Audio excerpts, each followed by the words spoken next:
ചങ്ക് പിടയുന്ന വേദനയോടെ രേണു നിൽപ്പ് തുടരുന്നതിനിടയിൽ തന്നെ തടഞ്ഞു പിടിച്ച അമ്മയുടെ കൈ തട്ടി മാറ്റിക്കൊണ്ട് അവൻ അവിടെ നിന്നും പുറത്തേക്ക് ഇറങ്ങാൻ തുടങ്ങിയെന്ന് കണ്ടതും കാര്യങ്ങളൊക്കെ കൈവിട്ട അവസ്ഥയിലെത്തിയല്ലോ എന്ന പരിഭ്രമത്തോടെ ഭദ്രവേഗം വിശ്വംഭരൻ്റെ അടുത്തേക്ക് ഓടിച്ചെന്നു.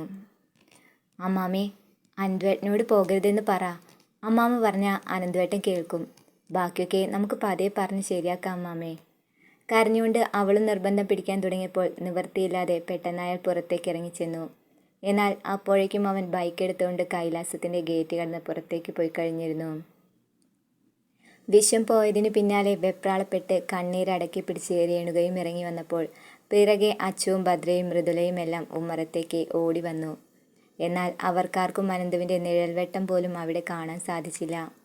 അവൻ അവിടെ നിന്നും പോയി കഴിഞ്ഞിരുന്നു എന്ന് മനസ്സിലാക്കിയ വേദനയോടെ രേണു അച്ചുവിനെ നോക്കി നിസ്സഹായതയോടെ കണ്ണീരുതിർത്തു.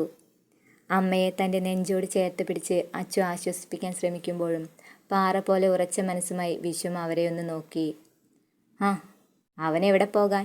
കറങ്ങി തിരിഞ്ഞ് കുറേ കഴിയുമ്പോൾ അവൻ ഇവിടേക്ക് തന്നെ തിരിച്ചു വരും. നീ നോക്കിക്കോ രേണു, നമ്മുടെ മകൻ കുറച്ചു കഴിഞ്ഞാൽ ഇവിടേക്ക് തന്നെ വന്നു കയറും. അതും പറഞ്ഞയാൾ ശീഘ്രം അകത്തേക്ക് കയറിപ്പോയി.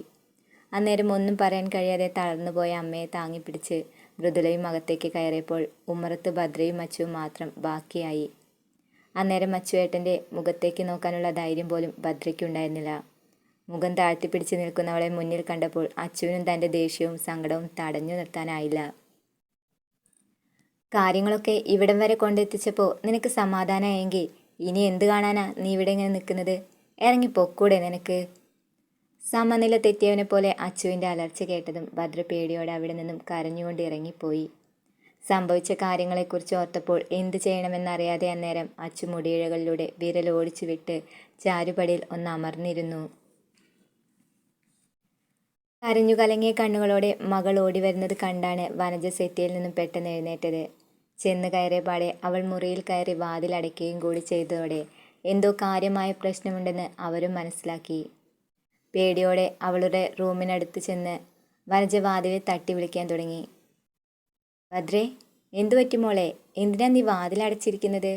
മോളെ വാതിൽ തുറക്ക്, അമ്മയാ വിളിക്കുന്നത്. വാതിൽ തുറക്ക് മോളെ. ഒച്ചയും ബഹളവും കേട്ട് അകത്തെ മറ്റൊരു മുറിയിൽ നിന്നും സുധാകരനും ഇറങ്ങി വന്ന് കാര്യം തിരക്കാൻ തുടങ്ങി. എന്തു പറ്റി വനജേ? നീ എന്തിനാ വാതിലിൽ തട്ടി ബഹളം വെക്കുന്നത്? സുധേട്ടാ, മോള് വിളിച്ചിട്ട് വാതിൽ തുറക്കുന്നില്ല. കരഞ്ഞുകൊണ്ടാ അവൾ ഇവിടേക്ക് ഓടി വന്നത്. വന്നപാടെ വാതിലടച്ച് കുറ്റിയിടുകയും ചെയ്തു. ചോദിച്ചിട്ട് എന്താ ഏതാ എന്നൊന്നും പറയുന്നില്ല. സുധേട്ടൻ അവളെ ഒന്ന് വിളിച്ചു നോക്ക്. എനിക്കിതൊക്കെ കണ്ടിട്ടാകെ പേടിയാവുക. തൊണ്ടയിടറിക്കൊണ്ട് വനജയത് പറയുമ്പോൾ സുധാകരൻ്റെ മനസ്സിലും നേരിയൊരു ഭയം കടന്നു വന്നു. പിന്നെ ഒട്ടും വൈകിപ്പിക്കാതെ അയാളും കതകിൽ മുട്ടി വിളിച്ചു തുടങ്ങി. കുറച്ചു നേരത്തെ വിളിക്കൊടുവിൽ പെട്ടെന്ന് കതക് തുറന്ന് ഭദ്ര അവർക്ക് മുന്നിലേക്ക് വന്നപ്പോൾ മുടിയെല്ലാം അഴിച്ചിട്ട് കലങ്ങിയ കണ്ണുകളോടെയായിരുന്നു അവൾ അവിടെ നിന്നിരുന്നത്. അവളെ അങ്ങനെ ഒരു കോലത്തിൽ കണ്ടു സഹിക്കാനാകാതെ വനജ ഓടിച്ചെന്ന് അവളെ ചേർത്ത് പിടിച്ച് അവളെ തൊട്ടും തലോടിയും സങ്കടം പറയാൻ തുടങ്ങി. എന്താ മോളെ നിനക്ക് പറ്റിയത്? ഇതെന്തൊരു കോലാ ഇത്? ഇങ്ങനെ സങ്കടപ്പെടാൻ മാത്രം എന്ത് പ്രശ്നമാണ് നിനക്കുണ്ടായത്? അമ്മയുടെ ചോദ്യം കേട്ടു നിൽക്കാൻ ത്രാണിയില്ലാതെ പെട്ടെന്ന് അവൾ പൊട്ടിക്കരഞ്ഞുപോയി. നടന്ന കാര്യങ്ങൾ ഓരോന്നും അവൾ അവർക്ക് മുന്നിൽ ഒരു തേങ്ങലോടെ പറഞ്ഞു തീർക്കുമ്പോൾ സുധാകരനും വനജയും ശ്വാസം അടക്കി പിടിച്ച് അവിടെ നിൽക്കുകയായിരുന്നു. കേട്ടതൊന്നും വിശ്വസിക്കാനാകാതെ സുധാകരൻ നിൽപ്പ് തുടരുമ്പോൾ മകളെ വേദനിപ്പിച്ചവനെക്കുറിച്ച് ആലോചിച്ച് വനജയുടെ മനസ്സും വീർപ്പുമുട്ടാൻ തുടങ്ങി. എന്ത് ചെയ്യണമെന്നറിയാത്തൊരവസ്ഥയിൽ അവർ അങ്ങോട്ടും ഇങ്ങോട്ടും നടക്കാൻ ആരംഭിച്ചു. ഇനി ഇങ്ങനെ നിന്നാൽ എങ്ങനെയാ സുധേട്ടാ? കാര്യങ്ങളൊക്കെ ഇവിടം വരെ എത്തിച്ചിട്ട് ഈ കല്യാണം വേണ്ടെന്ന് വെക്കാൻ നമുക്ക് പറ്റുമോ? ഇത്രയും കാലം അവനെയും മനസ്സിൽ കൊണ്ട് നടന്ന നമ്മളുടെ മോളുടെ സങ്കടം നമുക്ക് എങ്ങനെയാ കണ്ടില്ലെന്ന് നടിക്കാനാവുക? ഏട്ടൻ അവനെ ഇറക്കി വിട്ടാൽ ഈ പ്രശ്നത്തിന് എങ്ങനെയാ ഒരു പരിഹാരം കാണുക? കൈലാസത്തിലെ മരുമകളായി ചെന്ന് കയറുന്നത് സ്വപ്നം കണ്ട എൻ്റെ കുഞ്ഞു വളർന്നു വന്നത്. അതൊക്കെ ഒരൊറ്റ നിമിഷം കൊണ്ട് തകർത്ത് കളയാൻ എനിക്കാവില്ല. സുധേട്ടൻ വന്നേ, ഇന്ന് രണ്ടിലൊന്ന് തീരുമാനിച്ചിട്ടേ ഈ വനജയ്ക്ക് ഇനി ഊണും ഉറക്കമുള്ളൂ. സുധാകരൻ്റെ കൈയും പിടിച്ച് വനജ അവിടെ നിന്നും ഇറങ്ങിപ്പോകുമ്പോൾ ഒലിച്ചിറങ്ങിയ കണ്ണുനീരിനെ തുടച്ചുകൊണ്ട് ഭദ്രയൊന്ന് പുഞ്ചിരിച്ചു. ക്ഷേത്രത്തിന് മുൻപിലെ ആൽത്തറയിൽ ബാഗ് വെച്ച് അതിനു മുകളിൽ തലചായ്ച്ച് കിടന്നുറങ്ങുന്നവനെ തൊട്ടുണർത്തിയപ്പോഴാണ് അവൻ പതിയെ കണ്ണു തുറന്നു നോക്കിയത്. പെട്ടെന്ന് അവനെ മുന്നിൽ കണ്ടതും അനന്തു വേഗം അവിടെ നിന്നും എഴുന്നേറ്റിരുന്നു. വരുൺ, നീ എന്താ ഇവിടെ? അത് ഞാൻ നിന്നോടല്ലേ ചോദിക്കേണ്ടത്, എങ്ങനെയാ നീ ഇവിടെ എത്തിയതെന്ന്. അനന്തു യാതൊന്നും മറുപടി പറയാതെ വേഗം അവിടെ നിന്നും എഴുന്നേറ്റ് മുഖം തിരിഞ്ഞു നിന്നു. ആ മുഖത്തേക്ക് നോക്കി പറയാൻ തനിക്കൊന്നുമില്ല എന്ന ഭാവത്തിൽ അവൻ നിൽപ്പു തുടരുമ്പോൾ വരുൺ പെട്ടെന്ന് ചെന്ന് അവൻ്റെ ചുമലിലൊന്ന് തൊട്ടു. വേണ്ട, നിനക്ക് പറയാൻ ബുദ്ധിമുട്ടാണെന്ന് എനിക്കറിയാം. കൈലാസത്തിൽ നിന്ന് നീ ഇറങ്ങിയതിനു പിന്നാലെ അച്ചുവേട്ടൻ എന്നെ വിളിച്ചിരുന്നു. കാര്യങ്ങളെല്ലാം എന്നോട് അച്ചുവേട്ടൻ പറയുകയും ചെയ്തു. സത്യത്തിൽ എന്തൊക്കെയാണ് അവിടെ നടക്കുന്നത്? ഭദ്ര എന്തിനാ ഇപ്പം ഇങ്ങനൊരു പ്രശ്നം ഉണ്ടാക്കിയത്? അവൾക്ക് നിന്നെക്കുറിച്ച് എല്ലാം അറിയാവുന്നതല്ലേടാ.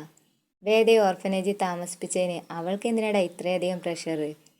4-5 ദിവസം കൂടി കഴിഞ്ഞാൽ നിങ്ങളുടെ വിവാഹമാണെന്ന കാര്യം പോലും മറന്നുകൊണ്ടല്ലേ നിന്റെ അച്ഛൻ അവിടെ നിന്ന് നിന്നെ ഇറക്കി വിട്ടത്.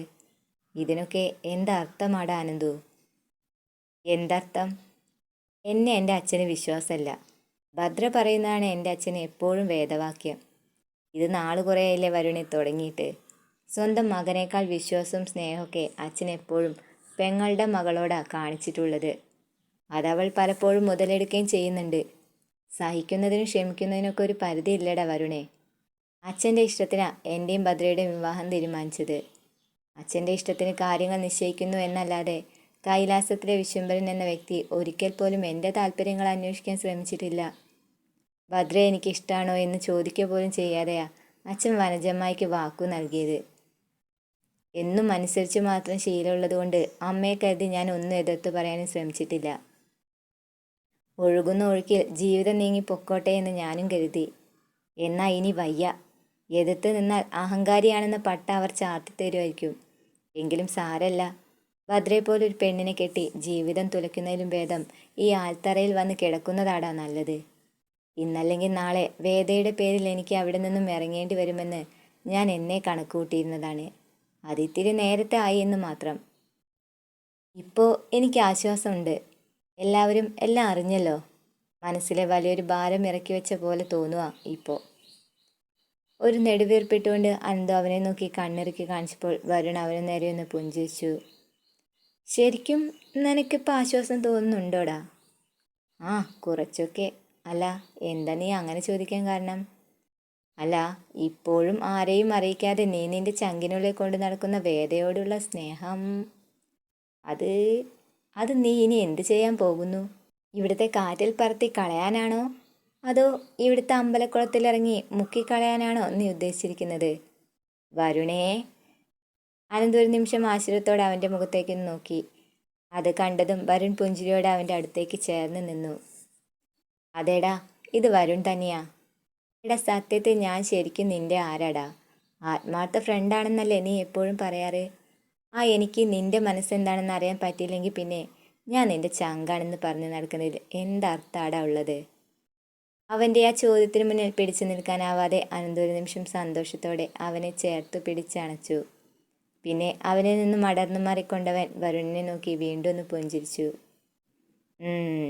ഏടാ കള്ള അനന്തനാരായണ, എനിക്ക് നിന്നെ മനസ്സിലാക്കാൻ പറ്റിയില്ലെങ്കിൽ പിന്നെ വേറെ ആർക്കാടാ നിന്നെ തിരിച്ചറിയാൻ കഴിയുക? ഇക്കണ്ട കാലത്തിനിടയ്ക്ക് ഭദ്രയെക്കുറിച്ച് നീ ഇഷ്ടത്തോടെ ഒരു വാക്ക് പോലും സംസാരിക്കുന്നത് ഞാൻ കേട്ടിട്ടില്ല. അങ്ങനെയുള്ള നീ വേദയെക്കുറിച്ചും അവളുടെ അവസ്ഥയെക്കുറിച്ചും വാതോരാതെ എന്നെ സംസാരിച്ചപ്പോഴേ നിന്റെ മനസ്സെന്താണെന്ന് ഞാൻ അളക്കാൻ തുടങ്ങിയടാ. സ്നേഹിക്കുന്ന പെണ്ണിന് ഒരാപത്ത് പണയുമ്പോൾ അത് സഹിക്കാനാവില്ലെന്ന് അന്നെനിക്ക് നീ കാട്ടിത്തരികയും ചെയ്തു. അതിൻ്റെ ഫലമായാണല്ലോ നീ അവളെ ഓർഫനേജിൽ കൊണ്ട് താമസിപ്പിച്ചത്. ഇതിൽ നിന്നൊക്കെ അവളോടുള്ള നിന്റെ സ്നേഹം ഞാൻ തിരിച്ചറിഞ്ഞടാ ആനന്ദു. പക്ഷേ അപ്പോഴും എൻ്റെ പേടി ഭദ്രയെക്കുറിച്ച് ഓർത്തായിരുന്നു. അവളുടെ സ്വഭാവം നിന്നെപ്പോലെ മനസ്സിലാക്കിയിട്ടുള്ളവനാ ഞാനും. പലപ്പോഴും അവൾ സ്വന്തം താല്പര്യങ്ങൾക്ക് വേണ്ടി മാത്രമേ നിന്നെ സ്നേഹിച്ചിട്ടുള്ളൂ എന്ന് എനിക്കറിയാം. പിന്നെ നിങ്ങളുടെ ഫാമിലിക്കിടയിൽ അഭിപ്രായം പറയുന്നതിൽ എനിക്ക് ചില പരിമിതികൾ ഉണ്ടല്ലോടാ ആനന്ദു. അതാ ഞാൻ എല്ലാറ്റിനും അല്പം അകലം പാലിച്ച് നിന്നത്. അപ്പോഴും നിന്റെ ലൈഫിനെ കുറിച്ച് ഓർത്ത് എനിക്ക് നല്ല ടെൻഷൻ ഉണ്ടായിരുന്നു. ഇനിയിപ്പോൾ കാര്യങ്ങൾ ഇത്രത്തോളം ആയ സ്ഥിതിക്ക് ഇനി എന്ത് ചെയ്യാനാണ് നിന്റെ പ്ലാൻ? വരുണിൻ്റെ ആ ചോദ്യത്തിനു മുൻപിൽ പെട്ടെന്നൊരു മറുപടി പറയാനാകാതെ അനന്തു അല്പസമയം മൗനം പാലിച്ചു നിന്നു. ഇവിടെ ഈ അമ്പലനടയിൽ തന്നെ ഇരുന്ന് ദിവസങ്ങൾ കഴിച്ചു കൂട്ടാനാണോ നീ ഉദ്ദേശിച്ചിരിക്കുന്നത്? അല്ലട വരുണേ, തൽക്കാലം ഞാനൊന്നും തീരുമാനിച്ചിട്ടില്ല. ഇറങ്ങിപ്പോന്നത് ആവേശത്തിൻ്റെ പുറത്താണെന്ന് പറയുന്നതിലും അർത്ഥമില്ല. അതുകൊണ്ട് ഇനിയുള്ള തീരുമാനങ്ങൾ കുറച്ചുകൂടി ആലോചിച്ചെടുക്കണം. എന്തോ നാടാ ഇത്ര ആലോചിക്കാൻ? അങ്ങനെ കൂടുതലൊന്നും ആലോചിച്ച് നീ ഇനി സമയം കളയണ്ട. നീ എൻ്റെ കൂടെ വന്നാൽ മതി. ഒരു കമ്പനിക്ക് ആളെ കിട്ടാതെ വിഷമിച്ചിരിക്കുകയായിരുന്നു ഞാൻ. അത്രയും വലിയ വീട്ടിൽ ഞാൻ ഒറ്റയ്ക്ക് താമസിച്ച് ശരിക്കും ബോറടിച്ചു. സ്വന്തം നാടും വീടും വിട്ട് അമ്മയാണെങ്കിൽ എൻ്റെ കൂടെ വന്ന് നിൽക്കുകയില്ല. നീ ഇനി എൻ്റെ കൂടെ ഉണ്ടെങ്കിൽ അത് എനിക്കും കൂടി ഒരു ധൈര്യമാണ്. വരുണേ, അത് നീ ഇനി ഒന്നും പറയണ്ട. പറയുന്നത് അങ്ങോട്ട് അനുസരിച്ചാൽ മതി. വരുൺ അത് പറഞ്ഞു തീർന്ന ഉടനെ ആൽത്തറയിലിരുന്ന അനന്തുവിൻ്റെ ബാഗ് എടുത്ത് അവൻ തോളിലേക്കിട്ടു. പോകാമെന്ന അർത്ഥത്തിൽ അവനെ ചേർത്ത് പിടിച്ചുകൊണ്ട് വീണ്ടും അവനൊന്ന് പുഞ്ചിരിച്ചു കാട്ടി. കൈ നീട്ടി വീശി വിരളി പിടിച്ചാണ് വനജ കൈലാസത്തിലേക്ക് കയറി വന്നത്. അന്നേരം അവിടെ തലയിൽ കൈവച്ചുകൊണ്ട് കണ്ണീരോടെ ഇരിക്കുന്ന രേണുകയെ കണ്ടപാടെ വനജ സങ്കടം ഭാവിച്ചുകൊണ്ട് അവർക്കരികിലേക്ക് ചെന്നിരുന്നു. അതിനു പിറകെ സുധാകരനും അവിടേക്ക് കയറി വന്നപ്പോൾ അവിടുത്തെ മൂകമായ അന്തരീക്ഷം അയാളെയും വല്ലാതെ അസ്വസ്ഥതപ്പെടുത്തുന്നത് പോലെ തോന്നി. എന്നാലും എൻ്റെ നാത്തൂനെ, എന്തൊക്കെയാ അവിടെ നടന്നത്? ഏതോ ഒരു പെണ്ണിൻ്റെ പേരും പറഞ്ഞ് ഏട്ടൻ എന്തിനാ അനന്തുവിനെ ഇവിടുന്ന് പറഞ്ഞു വിട്ടത്? കാര്യങ്ങളൊക്കെ നമുക്ക് സംസാരിച്ച് തീർക്കാവുന്നതല്ലേ ഉള്ളൂ. അതിനെടുത്തു ചാടി ഇങ്ങനെയൊക്കെ ചെയ്യേണ്ട വല്ല കാര്യം ഉണ്ടായിരുന്നോ നാത്തൂനെ? എനിക്കൊന്നും അറിയില്ല എൻ്റെ വനജേ. ഞാനാകെ തളർന്നിരിക്കുക. വിശ്വേട്ടൻ്റെയും അനന്തുവിൻ്റെയും സ്വഭാവം ഒരുപോലെയാ. മുന്നും പിന്നും നോക്കാതെ എടുത്തു ചാടി തീരുമാനിക്കുന്ന സ്വഭാവമാണ് രണ്ടുപേർക്കും. 4-5 ദിവസം കഴിഞ്ഞാൽ പിന്നെ ഈ വീട്ടിലൊരു മംഗളകർമ്മം നടക്കാൻ പോവാണെന്ന് പോലും മറന്നുകൊണ്ടല്ലേ അവരിങ്ങനെയൊക്കെ ചെയ്തു കൂട്ടിയത്. അറിയാം നാത്തൂനെ, ഏട്ടൻ്റെ സ്വഭാവം എനിക്ക് നന്നായി അറിയാം. അനന്തുവിനെ തിരിച്ചു വിളിക്കാൻ ഞാൻ ഏട്ടനോട് പറയാം. അവിടെയും ഇതുപോലെ ഒരാൾ ചങ്ക് തകർന്നിരിക്കുന്ന കാഴ്ച കണ്ട് സഹിക്കാനാവാതെയാ ഞാൻ ഇവിടേക്ക് ഓടി വന്നത്. എന്നാലും ഭദ്രയ്ക്ക് ഒരൽപ്പം ക്ഷമയോടെ കാര്യങ്ങൾ അറിയിക്കാമെന്ന് വനജേ. എല്ലാവരെയും വിളിച്ചുകൂട്ടി കാര്യങ്ങളൊക്കെ ഇത്രത്തോളം പ്രശ്നത്തിൽ കൊണ്ടെത്തിക്കേണ്ടായിരുന്നു. അനന്തുവിനെ എല്ലാവർക്കും മുന്നിൽ വെച്ച് ചോദ്യം ചെയ്ത് അപമാനിച്ചതുപോലെ ആയില്ലേ ഇപ്പോൾ? എൻ്റെ കുട്ടിക്ക് അത് സഹിക്കാനായിട്ടുണ്ടാവില്ല. ഒന്നുമില്ലേലും അവളുടെ കഴുത്തിൽ താലി ചാർത്താൻ പോകുന്നവനാണെന്ന ഓർമ്മയെങ്കിലും അവൾക്കുണ്ടാവേണ്ടതല്ലേ വനജേ? ഓ, അപ്പം നാത്തൂൻ സ്വന്തം മകൻ്റെ വേദന മാത്രമേ കാണുന്നുള്ളൂ അല്ലേ? ഏതോ ഒരു അനാഥ പെണ്ണിന് വേണ്ടി അവൻ ചെയ്തു കൂട്ടുന്ന കാര്യങ്ങളൊന്നും സഹിക്കാൻ പറ്റാണ്ടല്ലേ എൻ്റെ മോൾ നിങ്ങളോടൊക്കെ വന്ന് സങ്കടം പറഞ്ഞത്? അവനെ ജീവന് തുല്യം സ്നേഹിക്കുന്ന എൻ്റെ മോളുടെ അവസ്ഥ ഒന്ന് ആലോചിച്ച് നോക്കിയേ. ഭദ്രയുമായി തൻ്റെ വിവാഹ നിശ്ചയം കഴിഞ്ഞെന്ന ഓർമ്മ അനന്തവും ഓർക്കേണ്ടതായിരുന്നില്ലേ നാത്തൂനെ? വാക്കുകളിൽ പരിഭവവും കുറ്റപ്പെടുത്തലുകളും കലർത്തിക്കൊണ്ട് വനജ അത് പറയുമ്പോൾ രേണുക ഒന്നും മറുപടി പറയാതെ അല്പസമയം നിശബ്ദയായിരുന്നു. അപ്പോഴേക്കും അകത്തുനിന്ന് വിശ്വേട്ടനും ഇറങ്ങി വരുന്നത് കണ്ടപാടെ വനജ കണ്ണീരും കൈയും കാണിച്ച് അയാളുടെ അടുത്തേക്കും ഓടിച്ചെന്നു. എൻ്റെ ഏട്ടാ, എന്തൊക്കെയാ ഇവിടെ സംഭവിച്ചത്? എൻ്റെ മോൾ അവിടെ സങ്കടപ്പെട്ടിരിക്കുന്നത് കണ്ടിട്ട് എനിക്ക് സഹിക്കാനാവുന്നില്ല ഏട്ടാ. ഈ വീടിൻ്റെ പടി കയറി വരുന്നത് സ്വപ്നം കണ്ടല്ലേ എൻ്റെ കുട്ടി ഇത്രയും കാലം ജീവിച്ചത്? അതൊക്കെ ഒരു നിമിഷം കൊണ്ട് തകർന്നു പോയില്ലേ ഏട്ടാ. ഇനി ഞാൻ എങ്ങനെയാ എൻ്റെ കുട്ടിയെ ഒന്ന് സമാധാനിപ്പിക്കുക? ഓ എൻ്റെ വനജെ, നീയൊന്ന് ബഹളം വെക്കാതിരിക്കേ. നിങ്ങൾക്ക് അങ്ങനെയൊക്കെ പറയാൻ സുധേട്ടാ. എൻ്റെ മോളുടെ സങ്കടം എനിക്ക് മാത്രമല്ലേ അറിയൂ. അവർ കണ്ണുനിരഞ്ഞ് വിശ്വംഭരൻ്റെ നേർക്ക് തിരിഞ്ഞുകൊണ്ട് സംസാരിക്കുമ്പോൾ പെങ്ങളെ ആശ്വസിപ്പിക്കാൻ അന്നേരം അയാളും ശ്രമം നടത്തുകയായിരുന്നു. നീയൊന്ന് വിഷമിക്കാതിരിക്കുക വനജെ. ആനന്ദം എവിടെയും പോകില്ല. നിശ്ചയിച്ചുറപ്പിച്ച മുഹൂർത്തത്തിൽ ഉറപ്പിച്ച തീയതിയിൽ തന്നെ ഈ വിവാഹം ഞാൻ നടത്തിയിരിക്കും. അയാൾ ആത്മവിശ്വാസത്തോടെ പെങ്ങളെ നോക്കിയത് പറയുമ്പോൾ സംശയം വിട്ടുമാറാതെ വനജയും ആ മുഖത്തേക്കൊന്ന് നോക്കി. അതെങ്ങനെയായിട്ടാ നടക്കുക? അനന്തു ഈ വീടിൻ്റെ പടി ഇറങ്ങിപ്പോയില്ലേ? അതിനെക്കുറിച്ച് ഓർത്ത് നിങ്ങളാരും തൽക്കാലം ടെൻഷൻ അടിക്കണ്ട.